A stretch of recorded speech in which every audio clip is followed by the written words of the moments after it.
Well, all right, my friend. It is good to be back. We are live on a Tuesday, something we have not been for. Oh gosh, it's been more than a little while, John. But how you doing? Shit, I didn't even know it was Tuesday. You've been drinking Westland all day, huh? Well, I mean, I don't want to talk about it too much, but yeah, I have been drinking Westland all day. I mean, I will take it. Folks in the chat, thank you so much for joining us. This is a special night with our bourbon. We are doing the Judgment of Westland. This is kind of the first night, the info session. We'll get to the details in a minute. Don't worry. If you got a fifth sample in your box, that is a generosity. That is proof that humankind is good. Don't freak out. You did not do something wrong. And I am not trying to win you over on anything. Let's go ahead and hold on tight, John. Let's see. It is good to be back. We've got some whiskey in front of us. Should we dive on in? Yeah, I think we should. Why don't we go ahead and tear this thing open, talk a little bit about what we're going to do and who we're going to do it with, and I'll pull those guys right in the studio. Hell yeah. So we are joined tonight by Steve and Chris from Westland Distillery. Guys, it is great to have you. Chris is no stranger to the show. He had his way with us. We took 3 single barrels not too long ago. There's a few of the final one left. We'll talk about that more at the end. But thanks for joining us, guys. It's good to have you out. Yeah, great to be here. Thanks, guys. Yeah, thanks for having us on. I am super amped after that intro. I'm feeling very energized. Yeah, I feel left out. Chris has never had his way with me. So, oh, man, where did those fifth samples come from then? I thought we sent a couple to you, Steve. There is already a fascinating thing going on in the chat here between the 4 sample gang and the 5 sample game, which is going to be a fantastic civil war that erupts as the result of the Judgment of Westland. Yeah, chat's it's on like fire already. It's fine. My favorite Far Side comic, and it says one thing led to another, and the bar was split between the gang that like 2 hump camels and 1 hump camels, and it's like Arabian guys on both sides, and they're like got swords out and stuff, but. 4 sample gang, I still love you just as much as the 5 sample gang. So, Steve, Chris, go ahead, introduce yourselves. It has been a while since we had you on, Chris. So, give us some fresh intro, what you guys do, and then let's go ahead and dive on into what we're judging and what Westland has to do with it.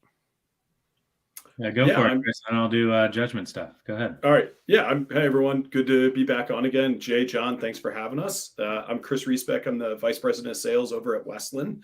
I've been there for just about 6 years. Obviously, big fan of what you guys are doing, what our bourbon's doing. We had a pretty unbelievable barrel pick session where we grabbed 3 barrels with you guys to do with the good folks over at Sealbox. And yeah, this is going to be super fun tonight. If you're unfamiliar with what we're doing, all I'll say is just keep a super open mind. The people that get the most out of what we've done with these around the world, and Steve will talk a little bit about that, have been people that come in with like 0 preconceived notion, just come in open mind, wanting to get excited and try something really cool. And I promise you're going to get something out of it. Yeah, my name's Steve Hall. I work with Chris at Westland. Been there since we started this here in Seattle. I'm here in dark Seattle, gloomy, dark Seattle. Looking forward to a great tasting here. I see a bunch of comments about some of the single cask you guys have picked up, which is pretty cool.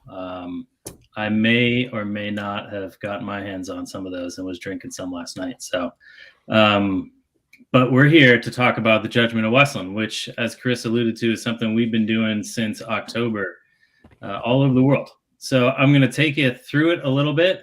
We're going to tee you up to taste what's in the kits that Jay so graciously put together and sent out to you guys. And then we're probably just going to chat while you guys taste. And at the end, there'll be a big reveal. So the Judgment of Westland, this started at the Whiskey Show in London in October. where we actually did about 250 people. So we started this out with 250 people, and we're pretty much ending it here tonight with one grand 250 person tasting, which is pretty damn amazing, I will say, to have this many people doing this blind tasting. We're going to talk a lot about blind tasting because it's something that we do a lot at Westland just as part of our daily business. And I think personally is something that people don't do enough of in the world of whiskey. So we'll talk about that a little bit. I'm going to give you a little bit of ground rules here so you know what you're doing and what's in front of you. And then we'll just get rolling. So each of you have received a kit. You should have at least 4 bottles. Some maybe 5, but you should have 4 bottles that are numbered 1 through 4. I will tell you that kit came with a tasting mat. That tasting mat is critical, less so for the notes that you might want to take, though feel free to use it for that. Most importantly, it will have one of 4 different lines on the bottom, either taste has no borders for the people, not the pundits, the measure of a malt, or a whiskey reckoning. It is incredibly important that you have that tasting mat because next to those lines is a QR code. If you scan that QR code with your phone, we made this super easy on you and super easy on me, to be honest with you. Scan that QR code and you'll be able to put your scores into our system that will automatically update. What we're going to do just for this group is we're going to pull out all the scores from tonight. And I think Jay's going to be a generous fella and give some people till the morning to do this. And then we're going to tally just the scores from tonight. And tomorrow we're going to have another show, reveal the results of the scores. We are going to reveal the whiskeys tonight, not the whiskeys themselves, but where these whiskeys are from. And we'll talk about that a little bit more. So scan that QR code while I'm blabbering on here. Get that page up. I will tell you, there's 250 people doing this tasting tonight. Not everybody has the same tasting mat. That's super important. We were doing this in person in a lot of places and virtually, and we wanted to make sure that you guys didn't get off this tasting and then tell somebody that's going to take this judgment blind tasting next week the order of the whiskeys. So everybody has a different tasting mat, and we'll tell you at the end of the show here what whiskeys correspond to each one. So those are really the ground rules. It's pretty simple. As far as tasting the whiskeys, we would encourage you to taste through each of them, nose through each of them, taste through each of them, go back and forth amongst the 4 of them. You're tasting 4 different single malts from 4 different countries around the world. And really what we're trying to do here is demonstrate that Scotland doesn't own single malt anymore, that the world of whiskey has evolved, and that there is great whiskey being made all over the world. This is really, Chris, maybe you can talk about this. This is really inspired by us. Chris and I have been talking about this literally for years. And if you've ever been to a show like this or an event in person, you might have heard one of us talk about the Judgment of Paris, which happened in the mid-'70s. Chris, you want to talk about that a little bit? Yeah. So this is inspired by something called the Judgment of Paris that took place in the mid-1970s in where Stephen Spurrier, who was a British wine merchant, basically put together a blind tasting of Cabernet and Chardonnay from Napa and Sonoma in the U.S. versus Cabernet from Bordeaux and Chardonnay from Burgundy, with the intention of it being a truly blind assessment of, were these wines being made in the New World in California up to the quality level of what was being produced in the sort of the famed old world regions of Bordeaux and Burgundy. And I think you've got to really listen to the detail of what I'm saying there, because one of the really important things of that was it was never designed to be, are they better? Are they worse? It was designed to say, are these people capable of making wines that show in terms of quality consistent with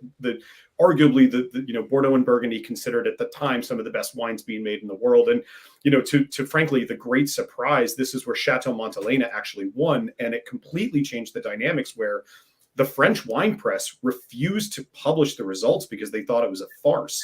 I mean, it had a huge impact on this. And I'm seeing in the comments people talking about the movie with Alan Rickman that did Bottle Shock. And yeah, it's an unbelievable portrayal of this opportunity for an industry to come back and say, well, yeah, we can do this, and we can do it in a way that shows sense of place, that really provides a compelling story for why America should be recognized as a place that can make this great thing. And what we're trying to do with the Judgment of Westland is exactly that. We want to prove that American single malts don't need to play second fiddle to anyone. And to the line that Steve just said that so perfectly sums it up, Scotland doesn't own single malt.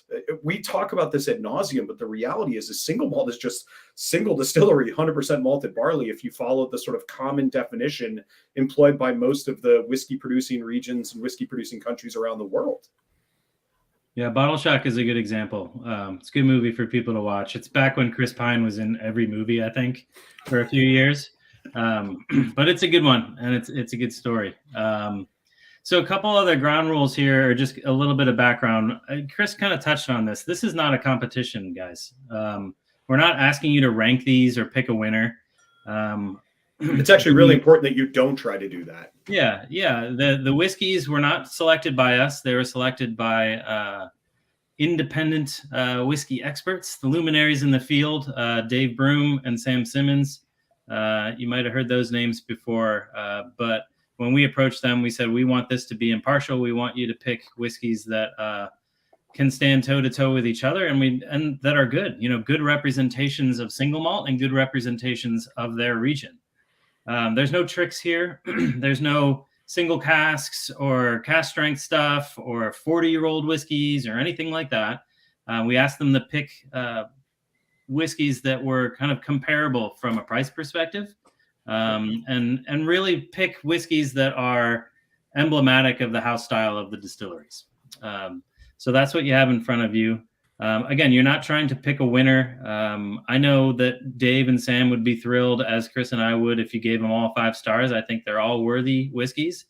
But it's your choice. You can give them all 1 stars. I think we'd all be pretty disappointed in that because we do think these are good whiskeys. But you can choose what score to give each one. In the notes, you can put your tasting note. People can't help themselves. They've got to put tasting notes. This one has a nougat taste. Great. I'm interested somewhat to hear your tasting notes, but I'm really most interested in at the end when you actually log your scores and you've tasted all 4, what are your impressions when we tell you where these whiskeys are from? Are you surprised? Are you shocked? Did you think that you would pick one and it wasn't right? Did you think that you picked one and you were dead on? Those are the types of comments I'd really be interested in hearing. You can put them in the chat here. You can put them in the app itself, which would even be more handy for me. But really, those are the ground rules. Pretty simple here. Like Chris said at the beginning, we want you to go in this completely open-minded. It's pretty shocking how difficult blind tasting is. And a lot of people don't realize how much of an impact having that label on a bottle in front of you has on your impression of a whiskey. You guys have no idea what these whiskeys are or where they're from to start. And that's going to help make this a pretty cool experience. So embrace it.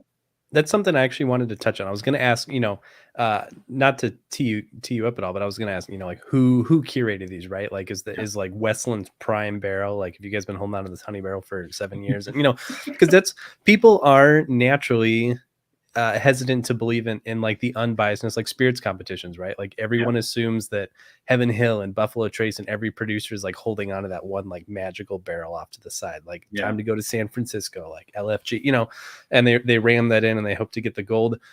What do you guys have any input on how you selected the countries? Like obviously, single malt is not as ubiquitous as, like bourbon is here in America. It's being made in a lot of countries, but not certainly 100+ countries. Did you guys put it in their hands too, like, for the other countries as well? Or did you have a pretty good idea behind the methodology on which countries you wanted them to select from?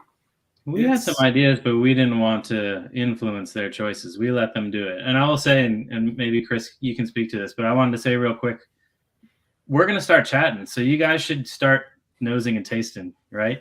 Get through that. We're going to chat through some things. We'll give you maybe 15 minutes to do this. We'll give you 15 minutes to nose and taste through all 4. Again, I would suggest, but do it how you want, but I would suggest going through back and forth through all 4, and then kind of, you can write down your notes along the way, but reserve your scores until the end. Definitely. Do it all. Anybody that joined a little bit late to just bust out the tasting mat that came with your kit, open that thing up, scan the QR code that's in the bottom of that. as Jay is gracious. I saw that on an airline once. A very, very good display there, Jay. So just open that thing up, go through there, and then that'll bring you to the app where you need to put your data in. Yeah. And so there are 3 of you. I apologize. I mailed these all way in advance. There are 3 people whose packages are supposed to be delivered tonight. If you do not have yours in hand, Steve is being good. Hopefully it will come either late tonight or early in the morning. You can go ahead and get your notes in. But everyone else, if you're here, if you're drinking, try and get those in. That way the data monkeys, aka Steve, can be working on that tonight. So if you don't have your kit in front of you, there's only like 2 or 3 of you. I apologize. The mail is the worst, but everyone else, if you've got them, smoke them if you got them, and get those rankings in. So sorry, continue. Yeah, I think Jay, you were bringing up an interesting point there of this idea of like how involved was Westland, and actually Steve and I went out of our way to be as uninvolved as possible in the selection methodology, because we thought, listen, we knew that the immediate assumption people were going to have was because, listen, let's be clear, like most spirit brands are the worst. And they were going to go out of their way to immediately be like, yeah, let's just completely stack the deck. And like exactly what you were saying, like honey barrels versus like, yeah, here's your 40% ABV, heavily chill filtered, heavily colored thing. And it's like, no, we did the opposite. It was why, frankly, Dave Broom, I think, has been as excited about this as anyone has for a while. And Sam Simmons coming in was just such a treat, because, I mean, those are 2 guys that, I've been in single malt whiskey now for 12 odd years combined. And I look up to those guys. Those are guys that I've read. Sam Simmons was the reason I wanted to be a whiskey ambassador years ago, and he was with Balvenie. So you see those guys and you realize, like, yeah, they know what they're doing. They're super into the importance that this industry has. But I will say, there was one thing you were kind of touching on, of this idea of like, there's only so many countries that make single malt. That's true, but the reality is that single malt, when you say the word whiskey, in pretty much every country on the planet, with maybe the exception of America and Canada, when you say whiskey, the assumption is a barley-based whiskey for all intents and purposes. So while production might be limited a touch more compared to the other places that consume it, I mean, the reality is I'll bet you, and I don't have the number offhand, but I'll bet you there are 25 countries easily right now that are producing single malt in an active capacity. My assumption would be is that there is a whiskey distillery probably in every country in Western Europe, would not surprise me. Almost in every one of them in Asia. There's certainly, single malt being made in Canada, in the US. I know there's some in Mexico, if memory serves correct. There's probably, I know for a fact there's some in Argentina and Chile. Steve and I were just talking about this. So yeah, there's a ton of this stuff. And that's what's so cool, because what we want to see come out of this, and whether or not this is what the Judgment of Westland proves, or whether or not it's just an indication of where things are going, it's this idea that there's going to start to be these really cool regional typicities and country styles that are going to come out of this. And that just, I don't know, man, I really love the idea of that, because I think in a day and age where things are becoming more and more homogenized, we really benefit from the idea of like, oh yeah, there is a unique thing going on here. Yeah, I think, and there's great single malt being made out all over the world. I think the Japanese were the first to really prove that great single malt can be made outside of Scotland. Sure. But even in this country, I mean, there's over 200 distilleries making some level of single malt in America right now.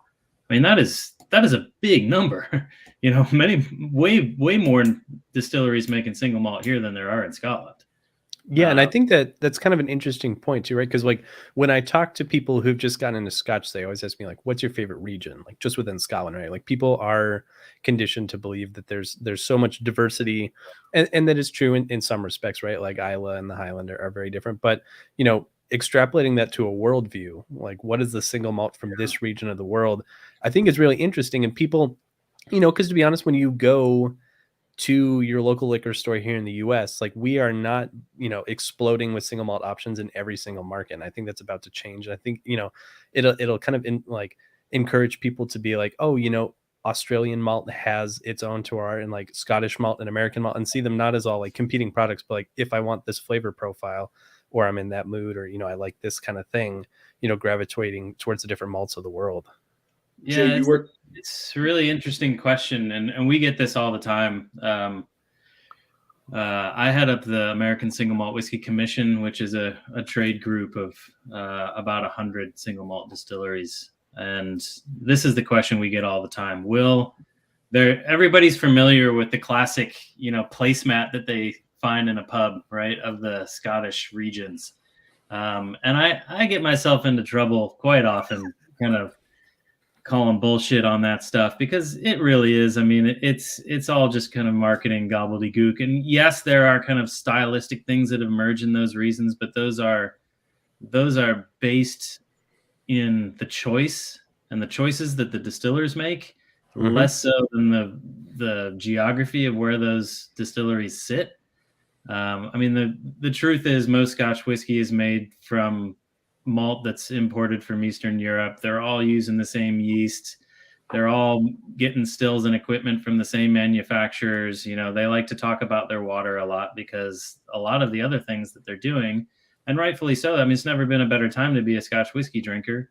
There's some great stuff coming out of that country, but the regions thing is tough. And people ask us, is that going to happen in the US? Is there going to be a Pacific Northwest thing, a Southwest thing, and Eastern Seaboard thing?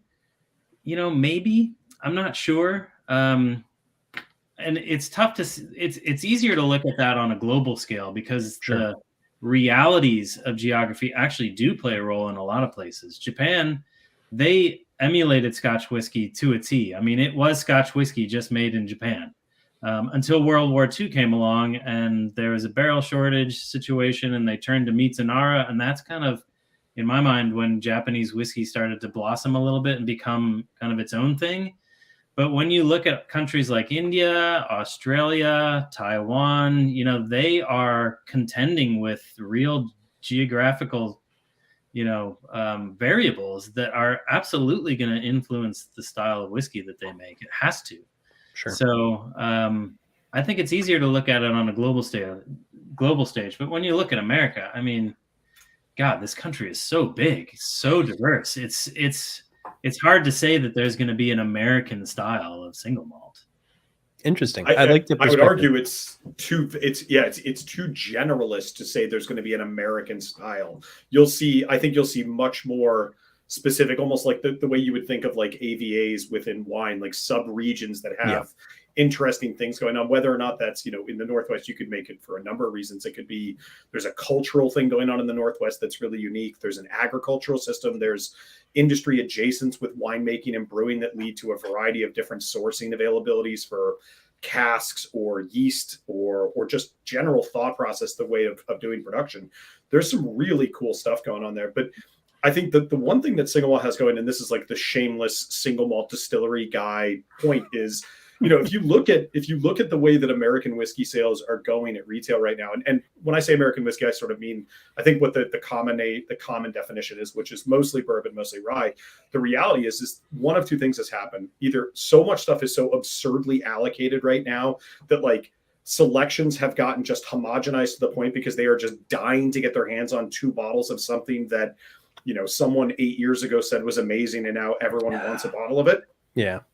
Whereas single malt, I will say, and I can say this from a background with single malt Scotch whiskey, and certainly now with the American single malt thing, there are some amazing destination whiskey stores that have really kind of like said, okay, we know we're not going to be able to become the best bourbon store, the best rye store, so we're going to become that single malt store that you go, and they're loaded with things like independent bottlers and a variety of countries that produce single malt, and really looking for some cool stuff. And obviously, from a personal level, man, that stuff gets me super excited, because it just goes to show how diverse that marketplace can be for whiskey.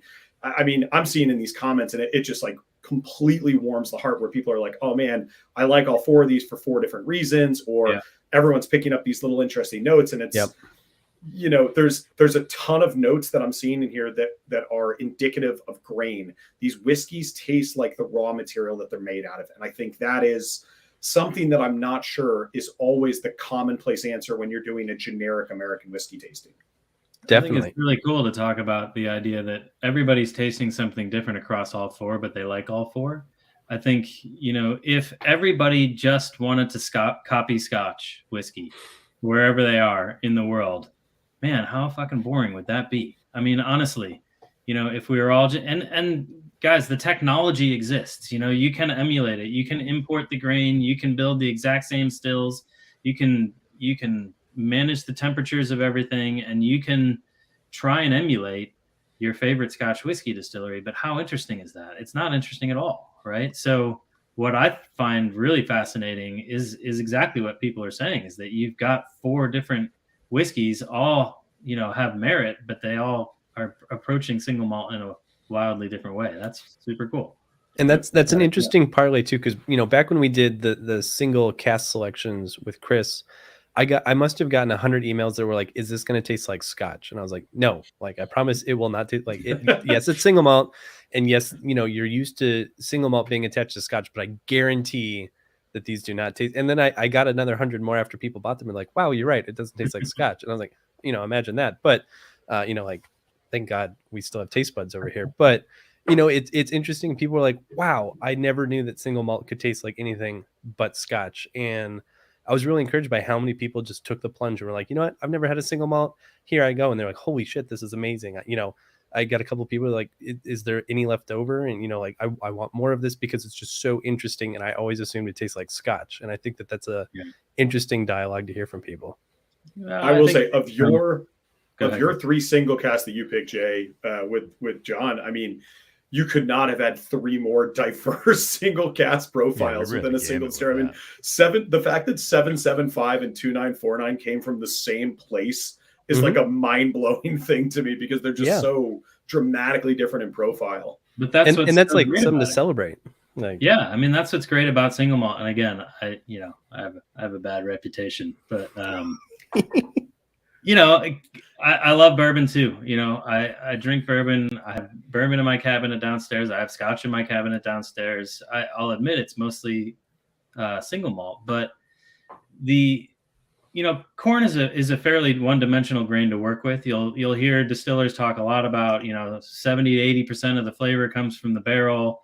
While I don't necessarily subscribe to that, that's a choice as well. You know, it is true that, you know, New Oak standing up to a very oily, fairly one-dimensional corn distillate is the formula there.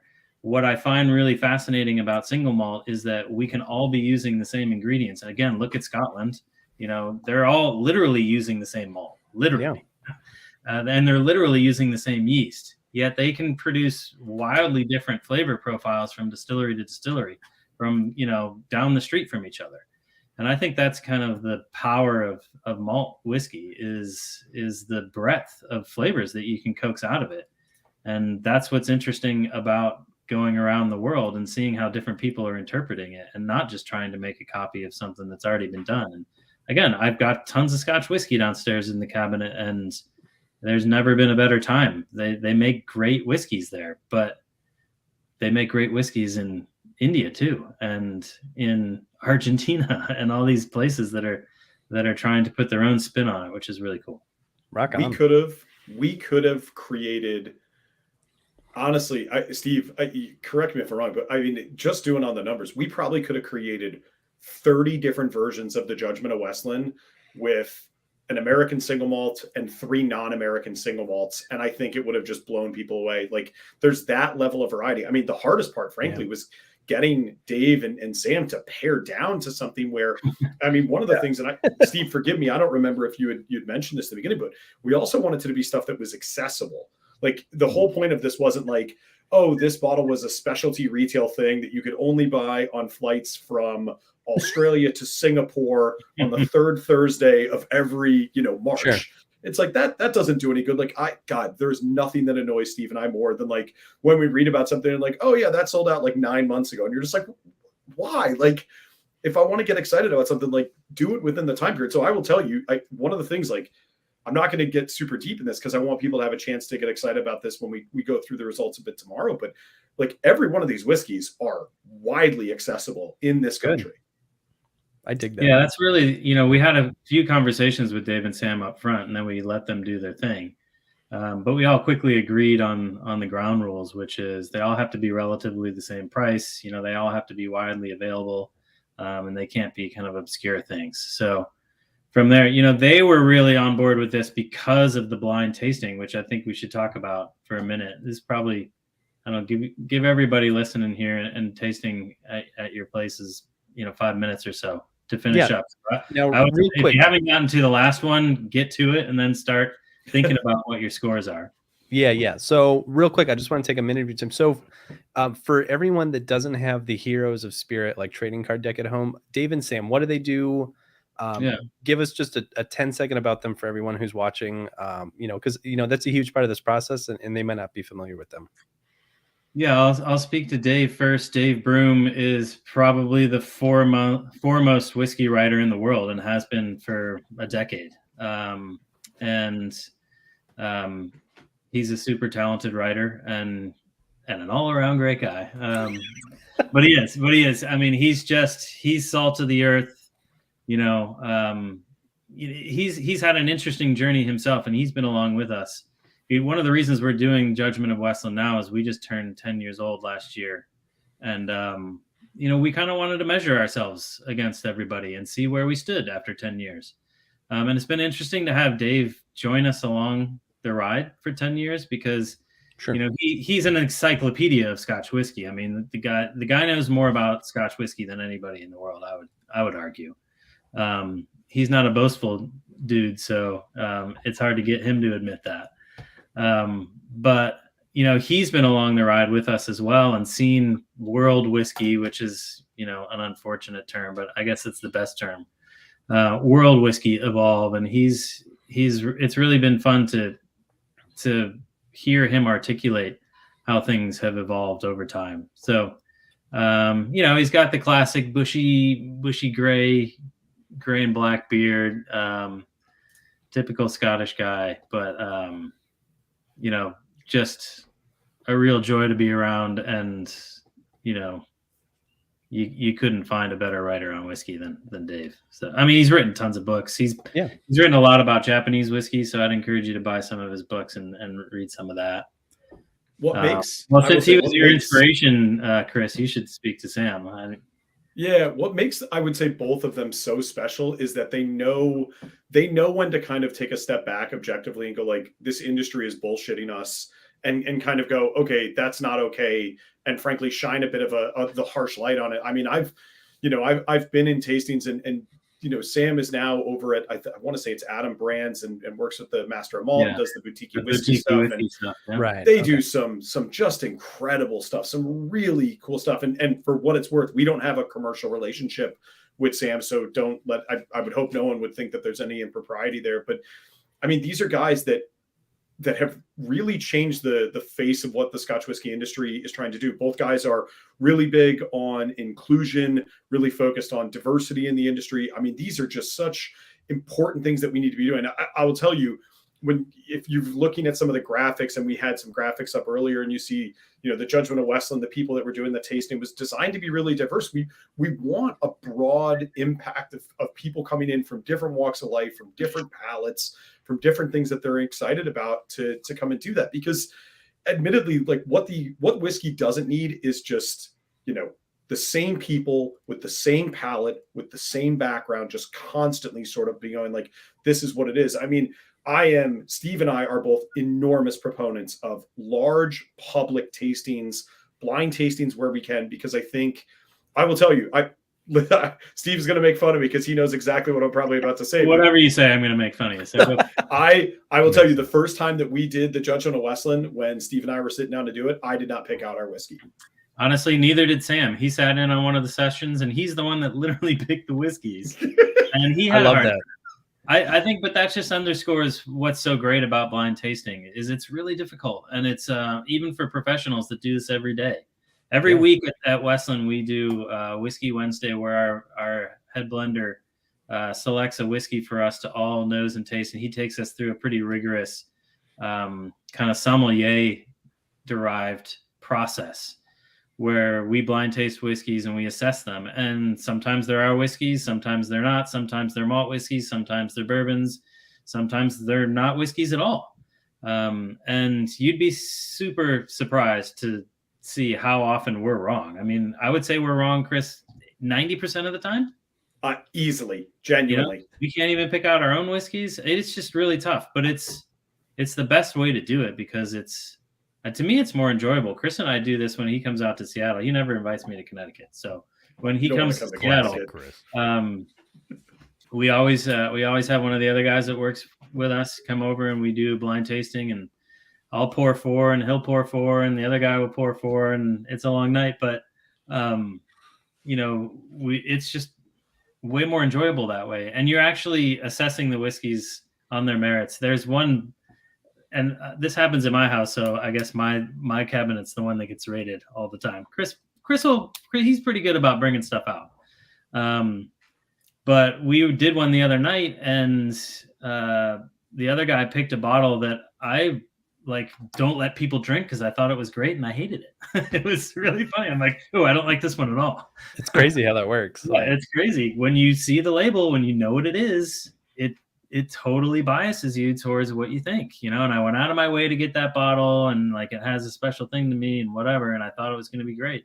And it is my least favorite. I think I saw someone put it in the chat. It is a humbling experience to do blind tastings. It really is. And I want to point out, we're doing this where we're telling you it's all single malt. The reality is that if we didn't start with that as a caveat, I can only imagine what the responses would have been if one of the things was like, hey, tell us what type of whiskey you think this is. Exactly. I mean, and people too, they're like, oh, I'm sure you're great at this. Like, my batting average is terrible. Like, I think I've only guessed of all the blind tastings I've done, 1 or 2 correctly, as in this is that thing. And then the rest of the time, I'm lucky to get the varietal or the country or, the ABV. It is, and I think it's the best way to learn because you're not focusing on anything other than just I am trying to figure out what the whiskey is trying to say to me. Yeah. And I love that experience for people. And it's the only way to put everyone always on an even ground, right? You have no idea what this is, just taste it, tell us about it.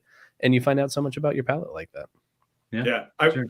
When I was doing these, and Steve alluded to this earlier, we've done these literally around the world over the last 8 or so, 9 or so months. Yeah. And it's been just wild to see the reactions, because one of the things that I'll do, because I love to see people that are just super sure of themselves make a complete ass of themselves in these things, is I'll be like, all right, tell me, what are the 4 countries? And some of the stuff you hear is just wild, where people are like, oh no, these are all X. And you're just like, that's not even one of the countries. And it's just magical. This is the Lost Heartwood collection. I knew it. But that said, everybody, I would, I'm seeing it in the chat here. I'd encourage everybody to try and take a guess. That's part of the fun too. Take a We're going to reveal these in a minute here. We're going to tell you where these whiskeys are from. We are not going to tell you what whiskeys they are, what the distilleries are. And you can go ahead and start posting in the chat here that you hate me. But here's the reason. You post in the chat. Don't worry, Now, Chris, I got it. Now, for everyone watching too, we didn't hit on this as much at the beginning. Tonight is only night 1. Tonight is the first chapter. Tomorrow night we will have a much longer, we'll dig into the specifics of everything, but we're going to give you a little taste tonight. So go ahead and get your, kind of your notes in, be thinking about this stuff. Go ahead and take guesses, and I'll let Steve take it from here. But this is just the beginning. If you want all the gory details, you want to come back here same time tomorrow night, and we're going to have a really detailed blast with it. So yeah, tomorrow night we're just going to segment out your data, right? So all the people that are tasting tonight and into tomorrow morning from your group, we'll segment that out and look at the numbers as it relates to your group only. We can look at the numbers as it relates to the entire group of people. So we're I think right around 2,000 people have taken this tasting. So you'll be able to see how this group relates to the broader group. But everybody all 4 distilleries that are part of the Judgment of Westland here, they know that they're part of the program. We have yet, honestly, there's 2 reasons we're not going to tell you what the whiskeys are. One is that's not the point. The point is, do whiskeys outside of Scotland deserve a seat at the table and deserve to be considered amongst the vaunted Scotch whiskeys of the world? But number 2 is we haven't actually gotten together with the other distilleries to ask if they are interested in being revealed. And out of respect for them, I will say that two of them have said, we'll probably be interested when the program closes. We'd be game to be named, but unless all 4 distilleries agree, we're not going to do it. Just out of respect for them. Sure. So that's the reason. If you ever run into Steve or I out at an event anywhere across the U.S. and you come up to us and you whisper, the gray pony rides at midnight will tell you. Like, that's going to be the safe word. Write it All down, right. guys. Make note. The gray So, pony rides I at see midnight. people guessing. I would ask that everybody start to wrap it up. So again, use the QR code with your phone. It'll bring you to a screen where you can enter the scores. Enter a score for each whiskey based on its own merits. You're not trying to rank them. You're not trying to pick a winner. If you want to give all 5 stars, that would be great. So enter them into your page there. There are some spaces for notes, but I'd ask you to come back on the chat, or even tomorrow when we have a healthy discussion about the results, to tell us what you thought about the whole experience, and if you were surprised or not, and which is your favorite and why, and all that kind of stuff. And just a reminder, as I see Blair here, if I'm pronouncing that properly, Thank you, Nat. he's given us 1, 2, 3, 4 guesses. Putting himself out there. Good man. Oh, I like that's a strong just a play. reminder that you guys will inevitably have different tasting sheets, so you'll have a different order from 1 to 4. Not everybody's Yeah. one is the same.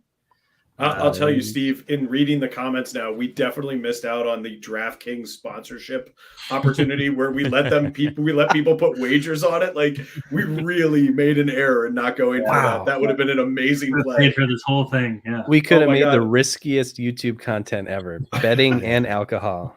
All in Jay, one stream. Jay, John, Steve, and I are about to put a 92 pick parlay together that's going to pay out $8 million on a 38-cent bet. This will We'll either make just or break leave my a review finances on that forever. Yeah, this is really cool. I'm glad people are getting into it. It's awesome to see the comments coming through, and I will tell you, as much fun as you're all having with it, Steve and I for a year we tried to put this thing together. We designed this so many different ways that required, because we wanted to make sure that it wouldn't get spoiled and that there was enough of a double blind element. And I love it. Yeah. I'm really, really pleased with the way it came through, and a huge credit to Steve's team that helped do all the graphic work and design this, because they really they knocked it out of the park. Yeah, and to give folks just a tiniest peek behind the curtain, right? So we've been talking about this for a long time, and we were like, what's the right kind of number? And we settled on 250 people. We were going to do 500.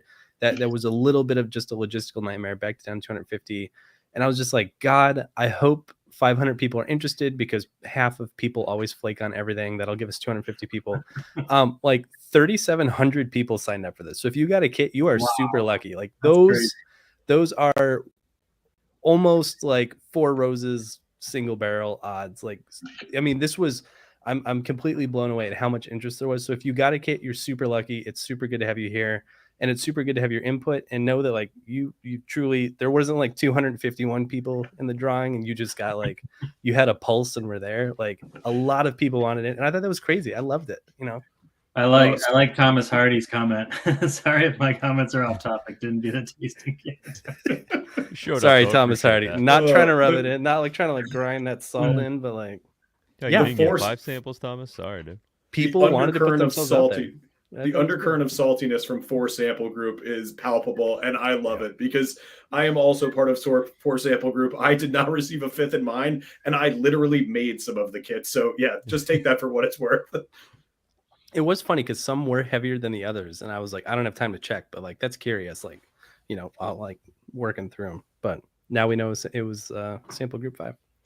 I will say, just for what it's worth, the unmarked sample in the kits, if you were part of the unique breed that is 5 Sample kit, it's a sample of our new Westland American Single Malt, our new flagship release, which is our new core expression at the distillery. Which Jay and John, I can't remember if we tasted that when we did barrel samples as your control. I don't think we did, because we had so much whiskey to get through that night. But some yeah, of it being 70% ABV. Yeah.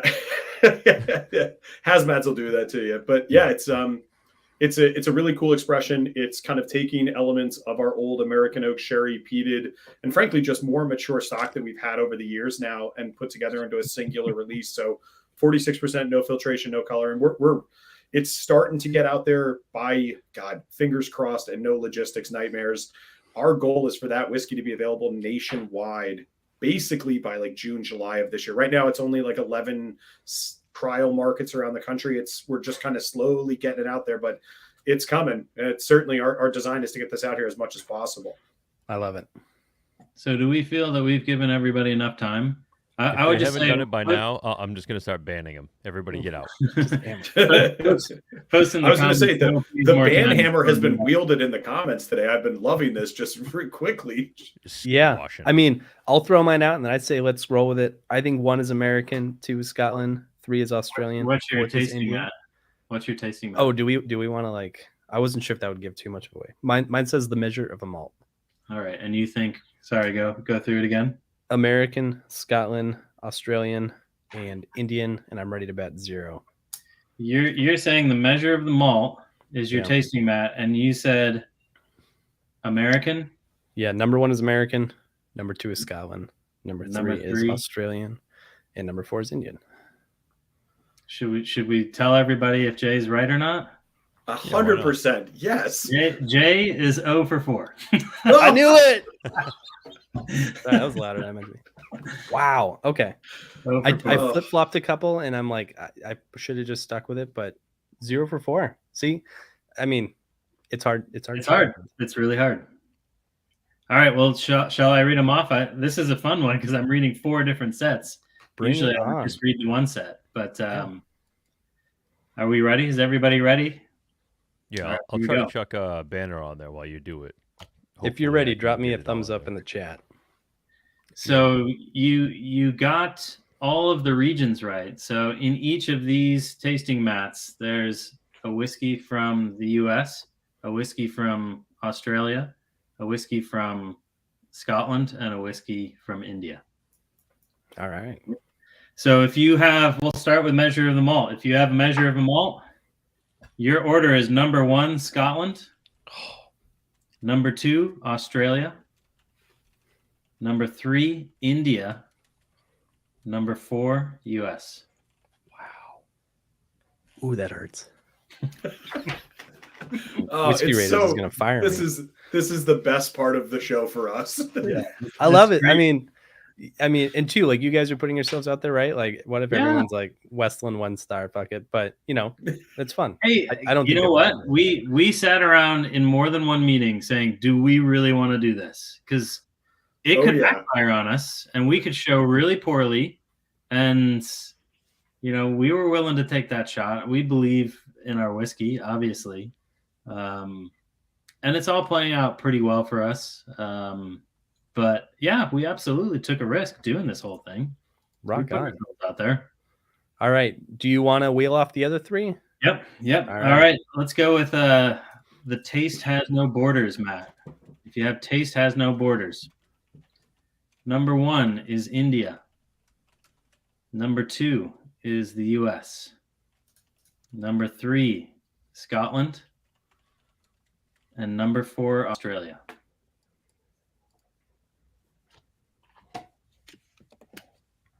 I'm a little quieter here because there's no outrage in the virtual studio. But all right, very cool. All Let's right. we We're need like a gonna go virtual applause or to- something. The third Good point. tasting mat is a Whiskey Reckoning. The order here is number 1, the US.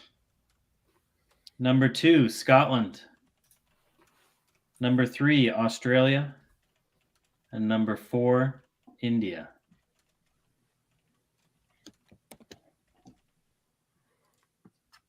Two out of 4. I see some 4 out of.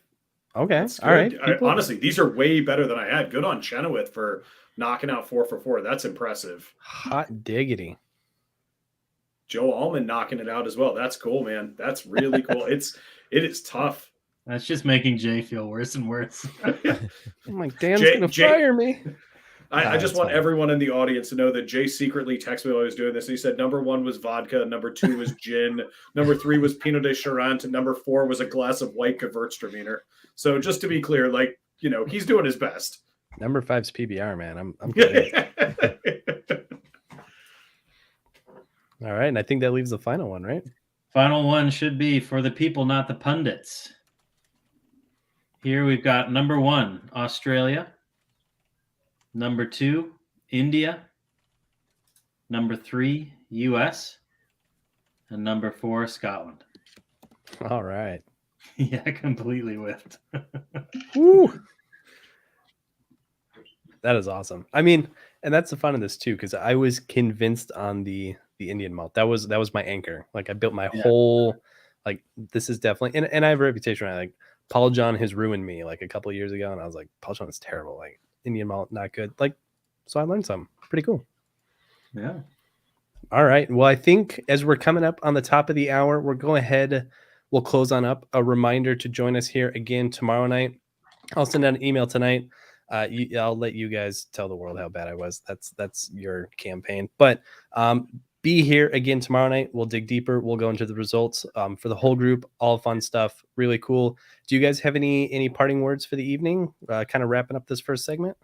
I'm just seeing in the chat what was Taste Has No Borders again. I'll just read it real quickly. India. I don't want you to go home not knowing what you had. Taste Has No Borders was India, U.S., Scotland, and Australia. Rock on. Yeah, keep an eye on our social media channels. Steve and I might have some fun coupon codes and little giveaways for tomorrow night. So yeah, make sure you join in, but it'll be fun. Steve and I will be multiple drinks deep, and we'll just tell you a bunch of good trade secrets. It'll be excellent. It'll be the Hump Yes. Day special. So Yeah. earlier when you guys mentioned like, are you just holding back honey barrels for this, then you're going to put your best one in? Actually, the best barrels are being held by Chris Forrest for single barrel selection. So we don't need to worry about those being in here to skew the results or anything. We should have all of those barrels coming to us anyway, guys. Don't worry about it. That is absolutely true. I have buried them deep under the ground in the Skagit Valley for us to unearth on your visit out to Seattle to Hell select yeah. all barrels. So yeah, I'll bring a shovel. I can't wait. we are guarding them now. It's going to be excellent. We're going to geocache for them somehow. Yes. I don't My actually know what nerdiest- geocaching is, but we're going to do it. My I like it. nerdiest fantasies combined. We're gonna geocache for Chris, Whistler. you'll have to put your shorts on if you're doing that. I'm literally wearing shorts right now. Don't kid yourself. Shorts gang. You guys have pants? I mean, yeah. All I'm right. not standing up. But all right, guys. Well, thank you. This is the first night of the Judgment of Westland, kind of the ground reveal. Thank you so much, Arbor, for joining us. It's been great to have you in the chat. We look forward to another great night tomorrow. So be here 8 p.m. Central. That's 6 p.m. Pacific, 9 p.m. on the East Coast. I'll send out an email. Enjoy your samples. Get those rankings in. For the 2 people, I just watched one package update to delivered. For the 2 people who haven't gotten them yet, I hope they come soon. If not, we'll talk. We'll make it up to you. We'll have a good time. But Steve and Chris, this has been awesome. I'm going to go cry a little bit. And I can't wait to be back here tomorrow night. So this is fun. Part 1 of 2. Be here again tomorrow night, and we will we'll rock and roll and have a party. And, I might have a drink or two myself. So it'll be a good time. We'll join you. Thanks again, guys. Really appreciate it. Thanks, guys. Thank Cheers, you. everybody. Cheers.